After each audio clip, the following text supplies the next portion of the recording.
Busy with অর্পিতার mini ব্লগে সকলকে অনেক অনেক স্বাগত জানাই। আজ বৃহস্পতিবার বিকেলে প্রচণ্ড বৃষ্টির পর আমরা গিয়েছিলাম একটু ফার্নিচার দোকানে। আসলে অক্ষয় তৃতীয়ার এই পুণ্য লগ্নে আমার শাশুড়ি মা আর মাসি শাশুড়ি মাকে দুটো ছোট ছোট গিফট দেব ভেবেছিলাম। তো সংসারের কিছু প্রয়োজনীয় জিনিসপত্র কিনবো সেই উদ্দেশ্যে এসেছিলাম একটা ফার্নিচার শপে।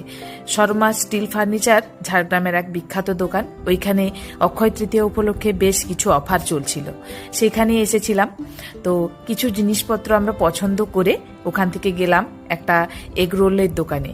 অনেক দিন বাইরের খাবার খাওয়া হয় না, আসলে নিজের শরীরটাও বেশ খারাপ জানেন তো। তো ওখান থেকে একদম সিম্পল একটা রোল খেয়ে বাড়ি ফিরলাম। তো কি কিনলাম সেটা অবশ্যই জানতে পরের ব্লগ দেখতে হবে। আর যদি ভিডিওটা ভালো লেগে থাকে অবশ্যই লাইক করে কমেন্ট করবেন, আর নতুন হলে অবশ্যই সাবস্ক্রাইব করতে ভুলবেন না। সবাইকে অনেক ধন্যবাদ।